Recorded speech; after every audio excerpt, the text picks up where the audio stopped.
Well, I'd like to think that I have a little influence over my husband's decisions. They started calving later and later too, and I think part of it was,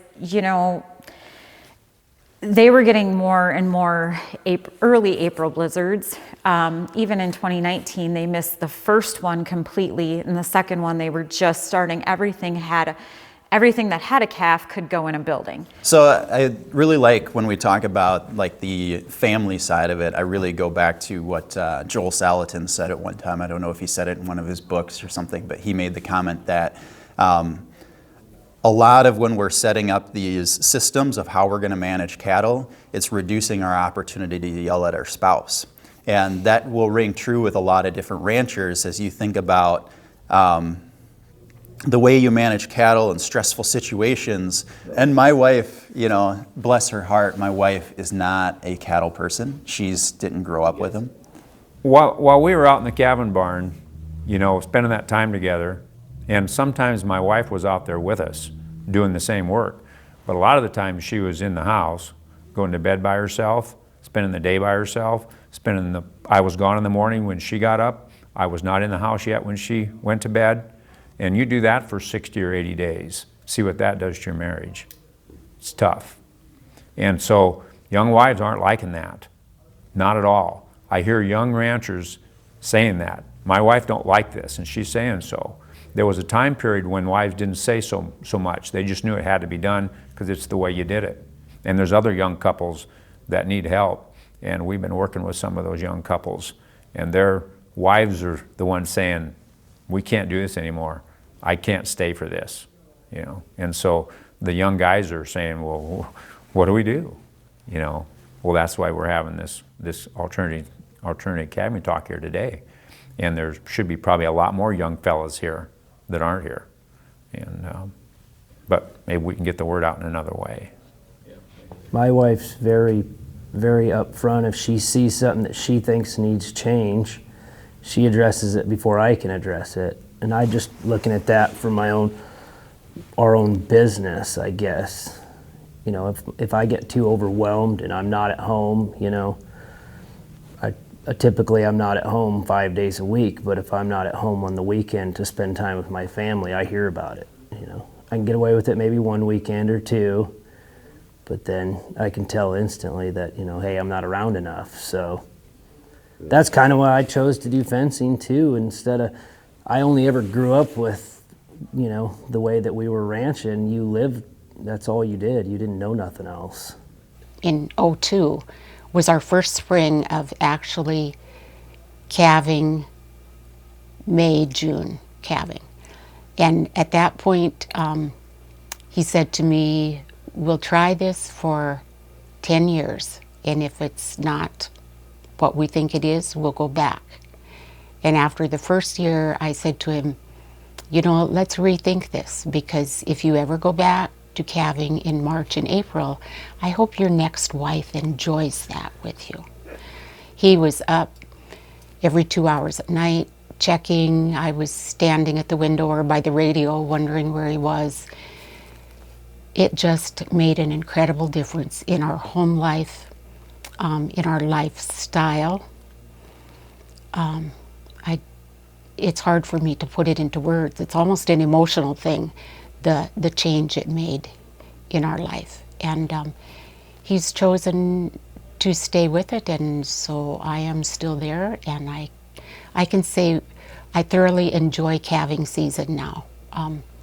We get out on a beautiful late spring day, and we maybe get in the side-by-side and go check cows a couple times a day, because they do it themselves without our help, and it's become a very enjoyable time. So we got married in March of '96, we were calving. On the day of our wedding, it was a full-out blizzard the night of our wedding, but it hit during the wedding. So his neighbor was doing our calving for us, and he called up and says, you need to get home now. We can't calve their place and ours. So we loaded up and came home the day after the wedding, and started calving. I woke up to a calf in my bathroom and Bart giving mouth-to-mouth resuscitation. I'm like, I'm out. So that's kind of how it started.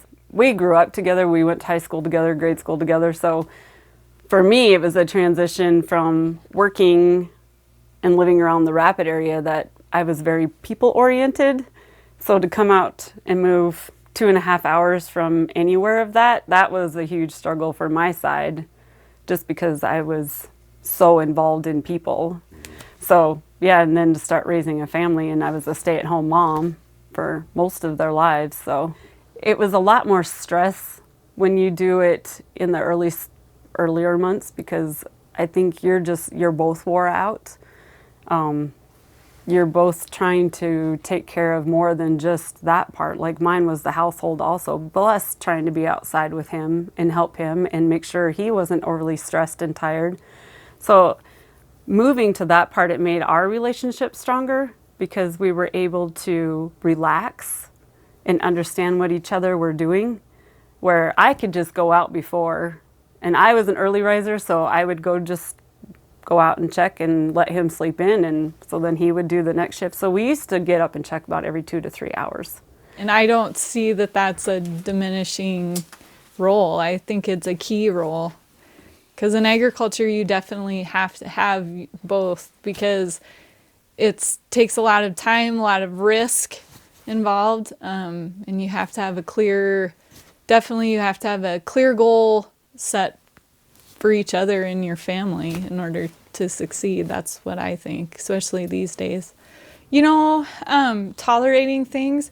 I think what makes Riley and I's business as successful is that we both bring different things to the table.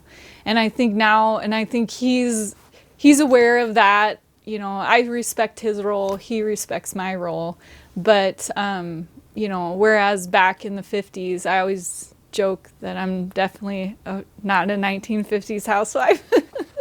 You know, my grandma couldn't definitely not speak her voice, but she played an active role in building my family's ranch. Without her, it wouldn't have been what it was, but she definitely couldn't speak, you know, her opinions. When Pat and I were first married and we calved in March, you know, he would stay up all night and then I would pair up and kick cattle out. And then I was ticked at him. I said, well, I think you should be out helping blah, blah. And well, he was tired. And it did cause stress, you know, because one's tired and one's doing all day work and cleaning out, you know, pens and all of that. And it doesn't need to be that way. You're fighting against the elements and each other when it doesn't have to be that way. Yeah, that's the end goal, is to be happy wife, happy life. Yeah, my wife taught school, you know, for 33 years, and she wasn't there most of the time or none of the time during the day, just weekends.